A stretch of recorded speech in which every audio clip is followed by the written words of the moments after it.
నమస్కారం వార్తలకు స్వాగతం. ముందుగా ముఖ్యాంశాలు. విశాఖపట్నం ప్రజాగళం సభలో పాల్గొన్న టీడీపీ అధినేత నారా చంద్రబాబు నాయుడు. సీఎం జగన్ పై పలు విమర్శలు. కార్నర్ మీటింగ్ లో పాల్గొన్న ఎంపీ బండి సంజయ్. బీఆర్ఎస్ కాంగ్రెస్ పార్టీలపై పలు విమర్శలు. టీడీపీది మోసపూరిత మేనిఫెస్టో అని నంద్యాల జిల్లాలోని డోన్ నియోజకవర్గం వైసీపీ ఎమ్మెల్యే అభ్యర్థి బుగ్గన రాజేంద్రనాథ్ రెడ్డి అన్నారు. గురువారం నాడు బేతంచెర్ల పట్టణంలో రోడ్ షో నిర్వహించి పాత బస్టాండ్లో ఆయన మాట్లాడారు. ఎమ్మెల్యేగా పోటీ చేయాలని చెప్పి ప్రయత్నం చేసినప్పుడు వివిధ ప్రాంతాల నుంచి వచ్చిన ఎట్లయితే భారతదేశానికి బ్రిటిష్ వాళ్ళు వచ్చి ఇక్కడ పాలన చేసినారో వివిధ ప్రాంతాల నుంచి వచ్చిన వాళ్ళందరూ కూడా హేళన చేసినారు. ఈ బేతంచెర్లలో రాజకీయాలు చేస్తారా? అంచెలంచెలుగా అక్కడి నుంచి 2014 ఎన్నికలు, 2019 ఎన్నికలు, ఈరోజు 2024 ఎన్నికలకు వచ్చేటప్పటికి బేతంచెర్ల అనేది, డోన్ అనేది ఆంధ్ర రాష్ట్ర చిత్రపటంలో ఉండాలి. ఎన్నికలు ఆధారపడి ఉంటుందో ఆ ప్రణాళికలో, ఆ కూటమిలో పెద్ద పార్టీ అయిన బీజేపీ ప్రతినిధి ప్రధానమంత్రి గారి ఫోటో లేదు. ఎందుకు అని అడిగితే వద్దన్నాడు. అదేవిధంగా ప్రణాళిక రిలీజ్ చేసేటప్పుడు ముగ్గురు నిలబడితే బీజేపీ ప్రతినిధి ఆ ప్రణాళిక పట్టుకోమని చేతికిస్తుంటే వద్దు అన్నాడు. అంటే అర్థం ఏంటి? బీజేపీ పార్టీ ఆమోదము ఆ ప్రణాళిక ఉందా లేదా అనేది మీ అందరూ కూడా ఆలోచించుకోమని చెప్పి అడుగుతాము. అంటే ఏ విధంగా ఉందంటే, సామాన్య మానవునికి అర్థం కావాలంటే సులభంగా ఒక ఉమ్మడి కుటుంబం ఉండి, ఉమ్మడి కుటుంబంలో ముగ్గురు అన్నదమ్ములు ఉండి, ఆ ముగ్గురు అన్నదమ్ముల మధ్యలో పెళ్లి ఒక ఆడపిల్లకి, ఇంట్లో ఆడపిల్లకు మాట్లాడేటప్పుడు కట్నాలు కానుకలు మాట్లాడే విషయం వచ్చినప్పుడు. విశాఖపట్నం ప్రజాగళం సభలో టీడీపీ అధినేత నారా చంద్రబాబు నాయుడు పాల్గొన్నారు. ఈ సందర్భంగా ఆయన ప్రసంగించారు.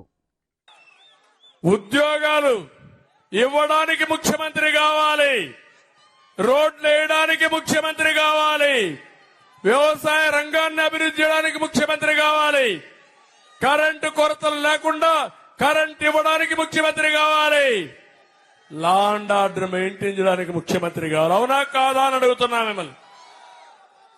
మాట్లాడితే నేను బటన్ నొక్కుతున్నా, ఏంటి నువ్వు నొక్కేది? నువ్వు బొక్కింది ఎంత? తమిళలో ఋషికొండ, బోడిగుండ అయిపోయిందా లేదా? అంటే ఒక మనిషి యొక్క విలాసవంతమైన జీవితానికి ప్యాలెస్ల కోసం అలవాటు పడిన వ్యక్తి హైదరాబాద్ లో లోటస్ ప్యాలెస్, బెంగళూరులో ప్యాలెస్, కడపలో ప్యాలెస్, విజయవాడలో ప్యాలెస్, తాడేపల్లి ప్యాలెస్, ఊరికి ఒక 100 రూములు కట్టేసి కడాన విశాఖపట్నంలో రిషికొండ ఒక పవిత్రమైన కొండ. అవునా కాదా అని మిమ్మల్ని అడుగుతున్నా. అక్కడ 500 కోట్ల రూపాయలు ఖర్చు పెట్టి ప్యాలెస్ కట్టాడు. చూసారా ప్యాలెస్? ఎవరు రానిచ్చారా ఆ ప్రాంతానికి? నేను వస్తే నేను కూడా బాగూడదంట. వీళ్ళబ్బ సొమ్ము విశాఖ. పవన్ కళ్యాణ్ వస్తే ఆయన పోకూడదంట. నేను అడుగుతున్నా మిమ్మల్ని అందరినీ, అంటే ఎంత అహంకారమో మీరు ఒక్కసారి ఆలోచించండి. ఏం పేరు పెడతాడు? అది గెస్ట్ హౌస్ అంట, tourism guest house. Tourism guest house కి 500 కోట్ల రూపాయలు ఖర్చు పెట్టి ఒక రూమ్ ఇవ్వాలంటే 1 కోటి రూపాయలు అవుతుంది. ఇప్పుడు ఎవడైనా 1 కోటి రూపాయలు ఇచ్చి ఆ రూమ్ లో ఉంటారా తమ్ముళ్ళు అని మిమ్మల్ని అడుగుతున్నా. అంటే మీకేమి కోపం రావడంలా? రాలేదు, ఇంకా రోషం రాలేదు. కొంత భయం కూడా ఉంది. ఇంక భయపడక్కర్లా, అయిపోయింది, కాలం చెల్లిపోయింది. కానీ మీరు చేయాల్సిన పని ఒకటి ఉంది, పవిత్రమైన కర్తవ్యం ఒకటి ఉంది. మా చెల్లెమ్మ చెప్తా ఉంది ఎస్ సైకిల్ ని కమలం పూని గ్లాస్ ని కూడా గెలిపించాలి. 3 ఉన్నాయి ఇక్కడ. మామూలుగా గెలిపించడం కాదు, దిమ్మ తిరగాలి, గోబ గుయ్యమనాలి, తిరిగి జీవితంలో కోలుకొని దెబ్బ కొట్టాలి. లేకపోతే ఏంటి కొండలు కొట్టేస్తారు, ఆనకొండల మారిగా కొండలే కరిగిచ్చేస్తారు. మాట్లాడితే ఎదురుదాడి చేస్తారు, అబద్దాలు చెప్తానే ఉంటారు. ఈ రోజు కూడా మాట్లాడుతున్నాడు, ఏదో రంగులు కొట్టా అంట. రంగులు పిచ్చోడు స్కూల్కి. ఏం తమ్ముళ్ళు రంగులు కొడితే చదువు వచ్చేస్తుందా అని మిమ్మల్ని అడుగుతున్నా. టీచర్లు నియమించాడా అని మిమ్మల్ని అడుగుతున్నా. ఇంగ్లీష్ నేర్పిస్తాడంట. ఇంగ్లీష్ ఎవడికి తెలియనట్టు. మీరు ఒకసారి చూడండి, ఇసుక దొరుకుతా ఉందా మీకు? మొత్తం ఇసుక దోచేశాడు, భూగర్భ ఖనిజ సంపద దోచేశాడు. ఇక్కడ నేను అడుగుతున్నా, ఇక్కడ స్థానికంగా ఉండేవాళ్ళు ఎవరన్నా పెత్తనం ఉందా తమ్ముళ్ళు అని మిమ్మల్ని అడుగుతున్నా. ఎవరు? విజయసాయి రెడ్డి. అతని పెత్తనం ఏంటి ఇక్కడ? అతను ఇప్పుడు ట్రాన్స్ఫర్ అయ్యాడు. డిప్యూటీ సీఎం బట్టి విక్రమార్క రోడ్ షో నిర్వహించారు. ఈ సందర్భంగా పలు అంశాలపై ఆయన ప్రసంగించారు. పంపిస్తే మీ ఇచ్చినటువంటి శక్తితో బలంతో ఎరుపాలెం మండల హెడ్ క్వార్టర్ లో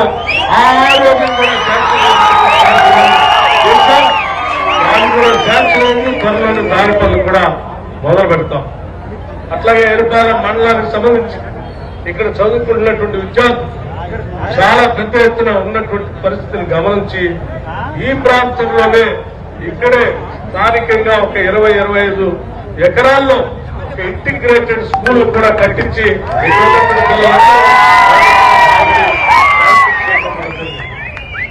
అట్లాగే ఎరుపాలెం మండలంలో ఇక్కడ ఉన్నటువంటి మహిళా సంఘ సభ్యులందరికీ సంబంధించి మనం ఇంతకుముందే ఇందిరమ్మ డైరీని పెట్టుకోవాలని గత 10 ఏళ్లుగా ఆలోచన చేశాం. 10 ఏళ్ల క్రితం మధ్యలో వచ్చినటువంటి బీఆర్ఎస్ పార్టీ ఆ ఇందిరమ్మ డైరీని ముందుకు పోలేకుండా అడ్డుపడి ఆపితే మళ్ళీ మనం 3-4 నెలల క్రితం మన ఇందిరమ్మ రాజ్యం రాగానే వెంటనే దాన్ని మొదలుపెట్టి పెద్ద ఎత్తున ఇందిరమ్మ డైరీని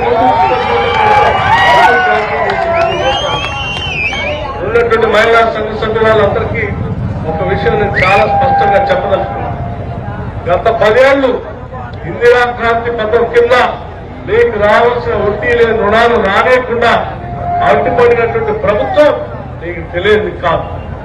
మన ప్రభుత్వం రాగానే, ఇందిరమ్మ రాజ్యం రాగానే ఆలోచన చేశాం. ఈ రాష్ట్రంలో ఉన్నటువంటి మహిళలందరికీ కూడా ఆర్థికంగా నిలదొక్కుని పైకి ఎదగటానికి కావాల్సిన విధంగా వడ్డీ లేని రుణాన్ని తిరిగి మహిళలందరికీ ఇవ్వాలనే ఆలోచనతో మొదలుపెట్టాం. కూడా 7వ తారీఖు నాడు మనం ప్రమాణ స్వీకారం చేసిన దగ్గర నుంచి మొదలు పెడితే మన ప్రభుత్వం ఏర్పడినటువంటి 3 నెలలు కూడా వడ్డీ లేని రుణాలకు సంబంధించిన వడ్డీని 272 కోట్ల రూపాయలు లెక్క కట్టి చెక్తో సహా మహిళలకి హైదరాబాద్ పెట్టించాం. కేవలం 3-4 నెలలకు సంబంధించింది కాదు, మరి సంవత్సరానికి మేమందరం ఆలోచన చేశాం. సంవత్సరానికి 20,000 కోట్ల రూపాయలు, సంవత్సరానికి 20,000 కోట్ల రూపాయలు మహిళా సంఘ సభ్యురాలకి, డ్వాక్రా సంఘాలకు వడ్డీ లేని రుణాలు ఇవ్వాలని చెప్పింది మన రాజ్యం ఆలోచన చేస్తాం. అంటే 5 సంవత్సరాల్లో 1,00,000 కోట్లు ఈ రాష్ట్రంలో మహిళలకు వడ్డీ లేని రుణాలు ఇచ్చి ఆ వడ్డీలన్నీ రాష్ట్రం ఇది మహిళల కోసం మనం ఆలోచన.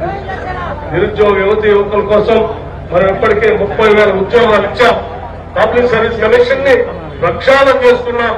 ఉద్యోగ అవకాశాలు వచ్చేటట్టుగా జాబ్ క్యాలెండర్ కూడా ప్రకటించాం. భవిష్యత్తులో మేము ఆల్రెడీ ప్రకటన చేశాం. ఇప్పటికే ఏ శాసనసభ నియోజకవర్గంలో ఉన్నటువంటి నిరుద్యోగ యువకులు కాంపిటేటివ్ ఎగ్జామ్స్ కోసం హైదరాబాద్ దాకా తల్లిదండ్రులు కూలీనాలు చేసి రైతులు పంట పండించి ఇచ్చిన డబ్బులు తీసుకుని వచ్చి హైదరాబాద్ దాకా వచ్చి కష్టపడాల్సినటువంటి అవసరం లేదు. ఆయా శాసనసభ నియోజకవర్గాలనే డాక్టర్ అంబేద్కర్ నాలెడ్జ్ సెంటర్స్ అని పెట్టి అక్కడ ఖర్చు ఇచ్చేటట్టుగా ప్రతి శాసనసభ నియోజకవర్గంలో నిధులు కూడా కేటాయించి అనౌన్స్ కూడా చేశాం. ఈ లోపల కోడ్ రావటం వల్ల నాక ఈ కోడ్ అయిపోయిన వెంటనే దాని పనులు కూడా మొదలు పెట్టాం. అట్లాగే మిత్రులారా, పేరుపాలెం మండలం ఎప్పుడు కూడా ఈ జిల్లాలో ఒక మూలను విశ్లేషించినట్టు ఉన్నటువంటి మండలం. ఈ మండలానికి నీళ్ల కోసం 4 సార్లు నీళ్ల కోసం డైలీలో ఉంది. థర్డ్ జోన్ నుంచి నీళ్లు రావా ఎప్పుడు నిత్యం ఇక్కడ సమస్య. మన 10 ఏళ్ల క్రితం మన ప్రభుత్వం ఉన్నప్పుడు ఆలోచన చేశాం. థర్డ్ జోన్ లో ఉన్నటువంటి పేరుపాలెం మండలాన్ని సెకండ్ జోన్ లోకి తీసుకొని వచ్చి ఎన్ఎస్పీ కెనాల్ నుంచి నీళ్లు కరెక్ట్ గా మనం సర్వే చేసి శాంక్షన్ చేసే సమయంలో రాష్ట్ర విభజన జరగటం, టీఆర్ఎస్ పార్టీ రావటం, దాన్ని మూలలేయటం జరిగింది. మన ప్రభుత్వం అధికారం వచ్చినటువంటి 3 నెలల్లోనే, ఈ కేవలం 3 నెలల్లోనే ఆ ఫైలింగ్ తీసి బయటికి తీసి ఆ థర్డ్ జోన్ లో ఉన్నటువంటి పేరుపాలెం మండలాన్ని 2వ జోన్ లో వచ్చేటట్టుగా దానికి కావాల్సినటువంటి జీవో ఇచ్చి వాళ్ళు కూడా మొదలు పెడతాం. పేరుపాలెం మండలానికి 2వ జోన్ నుంచే మనకి నీళ్లు వచ్చేటట్టు కార్యక్రమాలు కూడా చేయబోతున్నామని కూడా మీ అందరికీ సవినయంగా మనం చేస్తూ, ఇంకా చేయాల్సింది చేసుకోవాల్సింది పేరుపాలెం మండలం కోసం ఆలోచన చేయాల్సింది ఇంకా పెద్ద ఎత్తున చాలా కార్యక్రమాలు ఉన్నాయి. తప్పనిసరిగా రాబోయే 5 ఏళ్లలో ఈ మండలానికి ఒక సువర్ణ అక్షరాలతో లెక్కించదగేటట్టుగా ఈ మండలాన్ని అభివృద్ధి చేస్తామని చెప్పి మీ అందరికీ మాటిస్తూ, ఎన్నికల్లో రేపు జరిగే సాధారణ ఎన్నికల్లో మరి మన అసలే ఇది పంచుకోవటం తగ్గట్టు ఈరోజు సిపిఐ కూడా మనకు మద్దతు ఇస్తూ ఉంటాం. వారితో పాటు వైఎస్ఆర్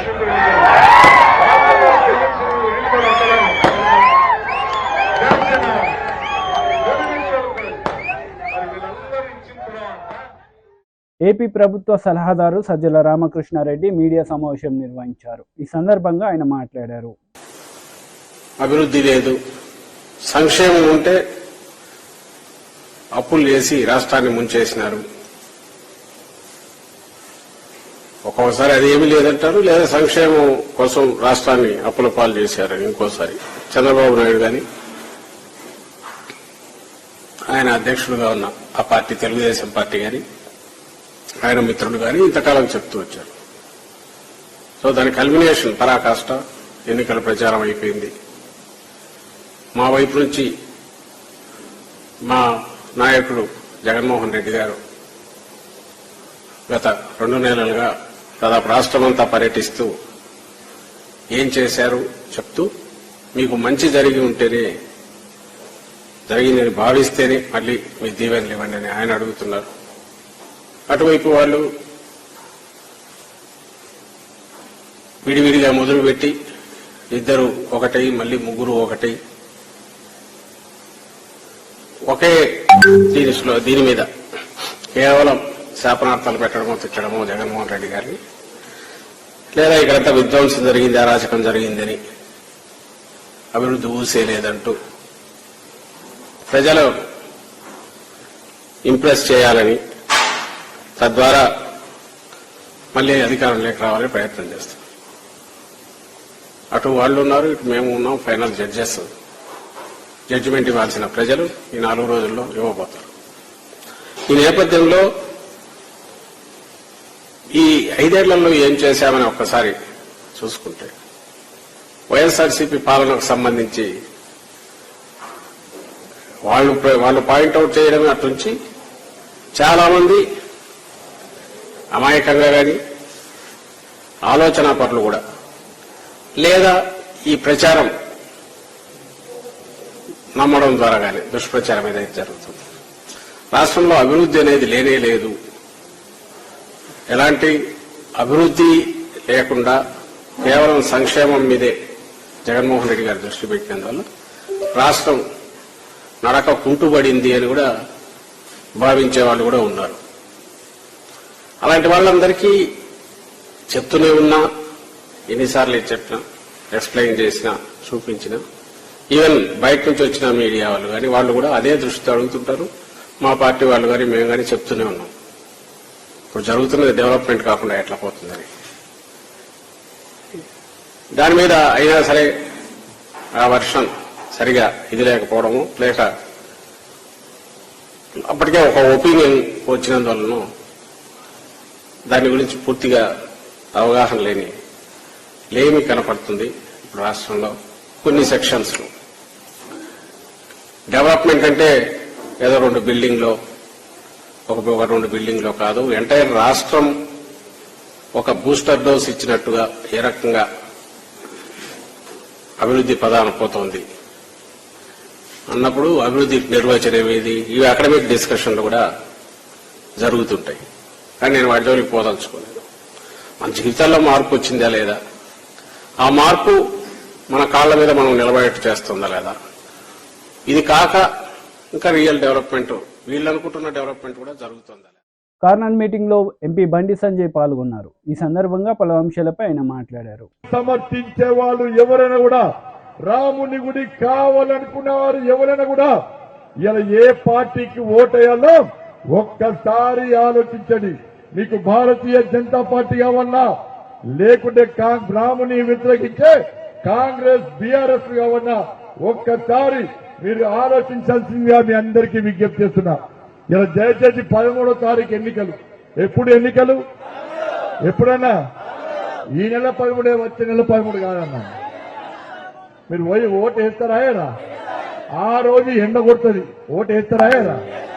ఆ రోజు వర్షం పడుతుంది, ఓటు వేస్తారాయరా? పక్కా వేస్తారు కదా. పొద్దున్నే పోయి ఓటు వేయాలక. ఓటు వేయకుండా తప్పు చేసాడు, ఓటు వేయకుండా తప్పు చేసాడు. అవునా కాదా?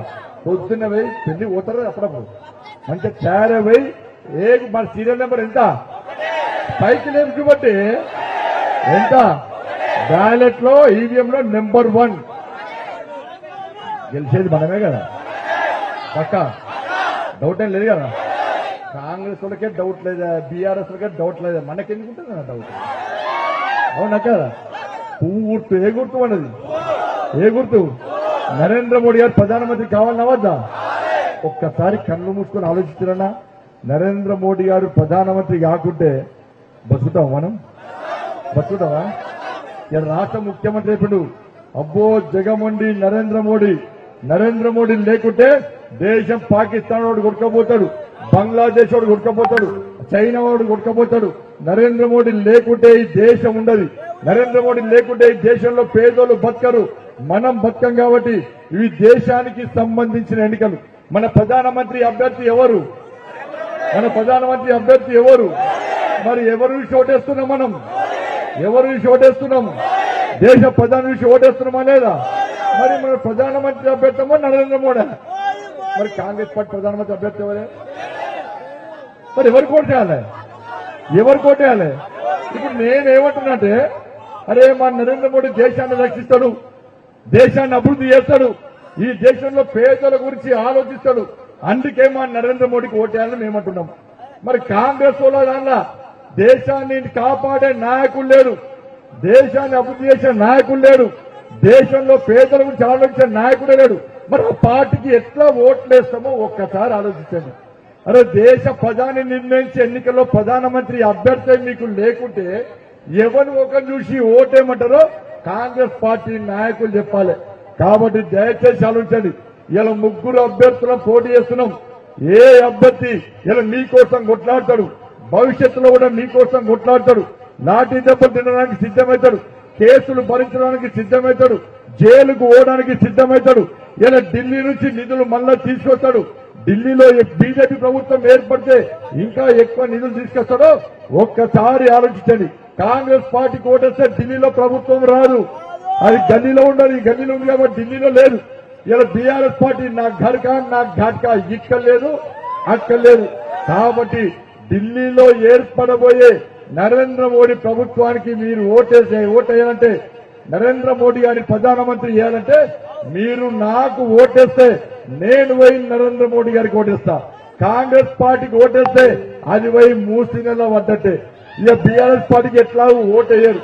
కాబట్టి దయచేసి ఆలోచించండి. అలా మీ అమూల్యమైన ఓటును ఇలా బండి సంజయ్ నరేంద్ర మోడీ గారి కమలం పువ్వు గుర్తు సీరియల్ నెంబర్ 1 మీద ఓటేసి మీరందరూ గెలిపించాల్సిందిగా. ఇక్కడ ఉన్న ఓట్లే సరిపోవన్నా, ఇక్కడ ఉన్న ఓట్లే సరిపోవు. ఇలా మీతో పాటు మీ కుటుంబ సభ్యుల ఓట్లు, మీ బంధుమిత్రుల ఓట్లని దయచేసి ఏంచే ప్రయత్నం చేయండి. ఉస్నాబాద్ లో బీజేపీ దమ్మెందో చూపట్టాల కార్యకర్తలు ఇలా ఉస్నాబాద్ ప్రజలు 6 గ్యారెంటీలు అమలు చేయకుంటే బిడ్డ నీకు ఏ విధంగా గుణపాఠం కాంగ్రెస్ పార్టీలో చెప్పాలో గుణపాఠం చెప్పడానికి మీ 6 గ్యారెంటీల్లో మోసం చేసిన వ్యక్తులకు గుణపాఠం చెప్పాలంటే 13వ తారీఖు జరిగే ఎన్నికల్లో పువ్వు గుర్తు మీద మండలి మాజీ చైర్మన్ ఎంపీ షరీఫ్ మీడియా సమావేశం నిర్వహించారు. ఈ సందర్భంగా పలు అంశాలపై ఆయన మాట్లాడారు.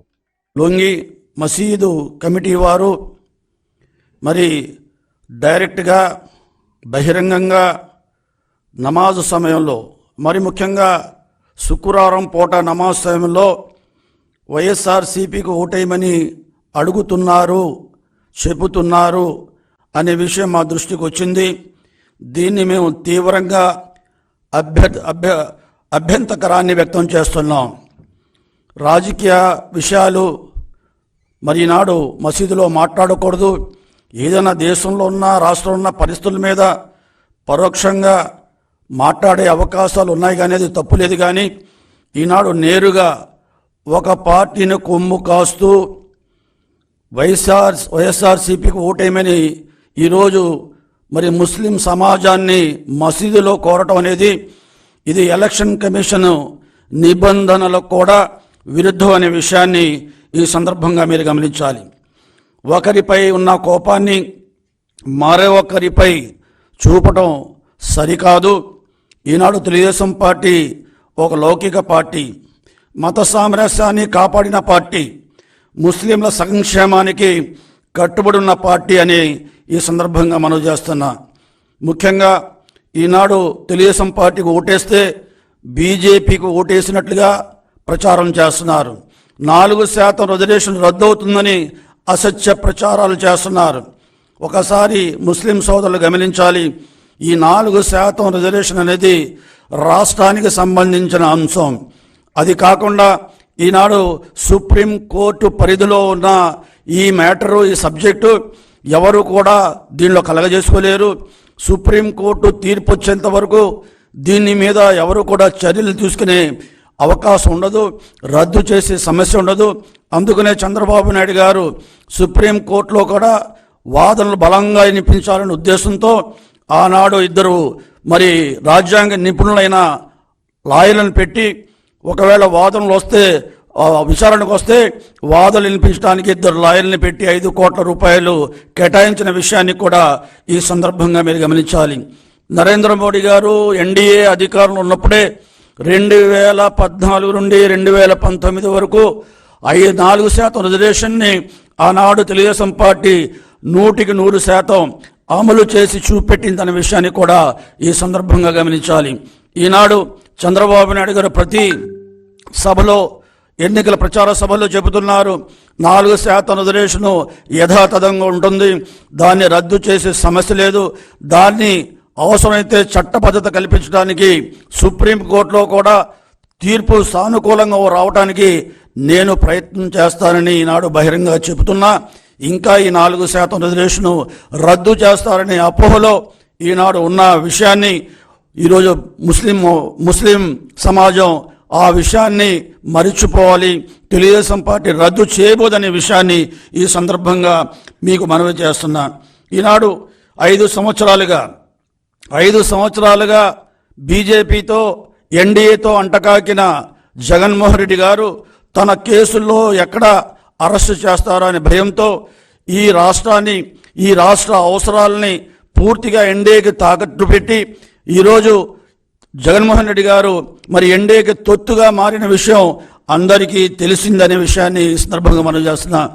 కశ్మీర్కు సంబంధించిన 370 ఆర్టికల్ రద్దు విషయంలో కానీ, త్రిపుల్ తలాఖ్ మరి చట్టాన్ని చేసే విషయంలో కానీ, సిఏఏ చట్టం చేసేటప్పుడు మరి ఈ జగన్మోహన్ రెడ్డి గారికి సంబంధించిన 22 మంది పార్లమెంట్ సభ్యులు లోక్సభలో, 8 మంది రాజ్యసభ సభ్యులు బలపరిచిన విషయాన్ని ముస్లిం సమాజం మర్చిపోద్దని ఈ సందర్భంగా మనవి చేస్తున్నాను. ఈనాడు ఎన్ఆర్సీ చట్టం కాలేదు, అయినా కూడా భయపెట్టేస్తున్నారు. ఈరోజు తెలుగుదేశం పార్టీని మీరు కనుక ఎన్నుకుంటే రేపు ఎన్ఆర్సీ అమలు చేస్తారంటున్నారు.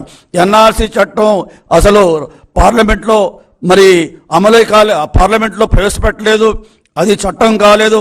ఒకవేళ రేపు చట్టం అయినా సరే ఈ ఎన్ఆర్సీ మూలంగా ముస్లిం సమాజానికి పౌరసత్వం విషయంలో ముస్లింలకు ఎక్కడా ధోకా లేకుండా, వాళ్ళకి ఇబ్బంది లేకుండా చూసుకునే బాధ్యత ఈనాడు చంద్రబాబు నాయుడు గారు వహిస్తారనే విషయాన్ని కూడా ఈ సందర్భంగా మీరు గమనించాల్సిందిగా మనం చేస్తున్నాం. ఈనాడు మరి బీజేపీని బూచీగా చూపెడుతున్నారు. కేవలం ఎన్నికల్లో పొత్తు పెట్టుకునే దాన్ని బూచీగా చూపెడుతున్నారు. 5 సంవత్సరాలుగా బీజేపీతో వార్తలు ముగించే ముందు ముఖ్యాంశాలు మరోసారి. విశాఖపట్నం ప్రజాగలం సభలో పాల్గొన్న టీడీపీ అధినేత నారా చంద్రబాబు నాయుడు. సీఎం జగన్ పై పలు విమర్శలు. కార్నర్ మీటింగ్ లో పాల్గొన్న ఎంపీ బండి సంజయ్. బీఆర్ఎస్ కాంగ్రెస్ పార్టీలపై పలు విమర్శలు. ఈ వార్తలు ఇంతటితో సమాప్తం. తిరిగి ప్రసారమయ్యే వార్తలు మళ్ళీ కలుద్దాం. అంతవరకు సెలవు. నమస్తే.